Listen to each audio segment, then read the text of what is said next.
এক রমজানই তো জীবনের জন্য যথেষ্ট ছিল। 100% তো রমজানও নামাজ পড়ে না, 50%ও পড়ে না, উঠতে গেলে 30% পড়ে, নামাজই পড়ে না। এক রমজানই তো যথেষ্ট ছিল। এক রমজান 89 বৎসর 2 মাস, কত 89 ইয়ার্স, আর তারপরও 2 মাস, 89 বৎসর, 1 মাস 70 মাস, আর এক লাইলাতুল কদর 83 বৎসর 4 মাস। দুইটা যোগ করলে হয় 89 বৎসর কি 2 মাস। কি জবাব দিবা যুবক আল্লাহর কাছে? বলো কয়টা রমজান এই পর্যন্ত গেল? পারত তো মা বোনরা, পারত তো নিজের সামনের প্রতিবেশীকে আজকের থেকে কালকের থেকে যদি বলে যে বোন ইফতারি তুই পাকাবি না, বলবে কেন? বলে শুনছি ইফতার করাইলে রোজারও সওয়াব মিলবে আর জাহান্নাম থেকে মুক্তিও মিলবে। তোর ইফতারি আমার সাধ্য অনুযায়ী যা পারি আমি ডেলি পাঠায় দিব, তোর পায়ে ধরি তুই ইফতারি পাকাবি না।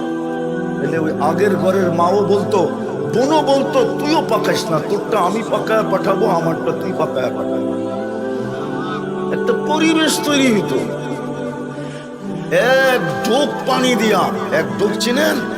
আল্লাহর রাসূল বলছে মান ফাত্তারা সাইমান মান ফাত্তারা সাইমান শুরবাতা মা ফালাহু ইতকু রাকাবাতিন, জাহান্নাম থেকে মুক্তি মিলত। এক রমজানই যদি করত। আসতেছে যাইতেছে রমজান, এই তো 5।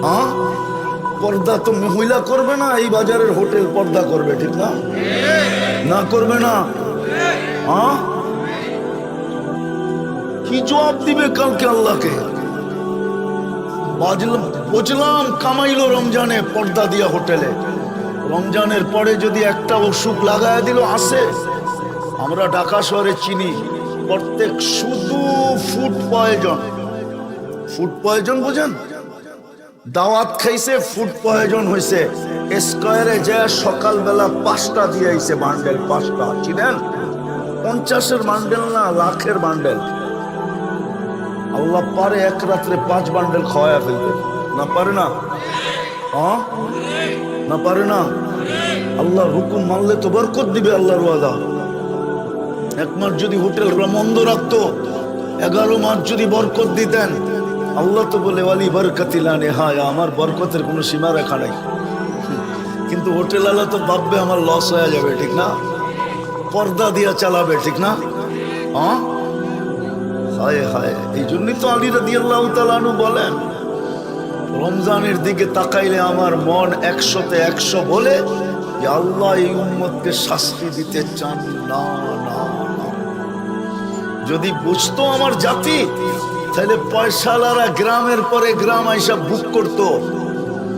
এই সখীপুরের পয়সাওয়ালারা পুরো সখীপুরের গ্রাম ভাগ করে নিত, বলতো ইফতার সব আমাদের পক্ষ থেকে আসবে, এই গ্রাম আমি, এই গ্রাম উনি, এই গ্রাম উনি, এরকম ভাগ করতো। আর এইসব পায়ে ধরতো আমাদের ইফতারি নিয়ে আনিও, ফেরত পাঠায় না। এখন তো 1 টাকা দেয় 100 টাকার ভাব নেয়, আর 100 টাকা দিয়ে 1000 টাকার ভাব নেয়, ঠিক না? বেশি দূরে তো না, আগে তো আপনারও ময়মনসিংহে ছিলেন, ঠিক না?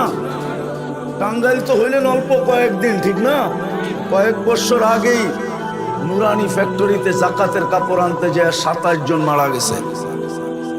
এক দোয়ায় শেষ, ওইটা দিয়েও বাপ দেখায়, ঠিক না? জাকাতের কাপড় তো এক দোয়াই শেষ, ঠিক না? আবার কয় দোয়ায় দেওয়া যায় ডাকাতের কাপড়ে?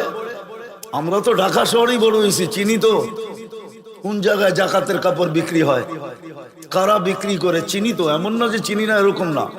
আমি খালি হুজুর না, আমি ব্যবসায়ীও, আমি চিনি অনেককে, অনেককে চিনি। তো যেটা বুঝাইতে চাইতেছিলাম, তাহলে আমাদের দেশের পয়সাওয়ালারা গ্রামে আয়া গ্রাম বুক দিত, বুক, এই গ্রাম আমি নিলাম, এই গ্রাম আমি নিলাম, এই গ্রাম হয় নিল, এই গ্রাম হয় নিল, কাউকে ইফতারি পাকাইতে দিত না।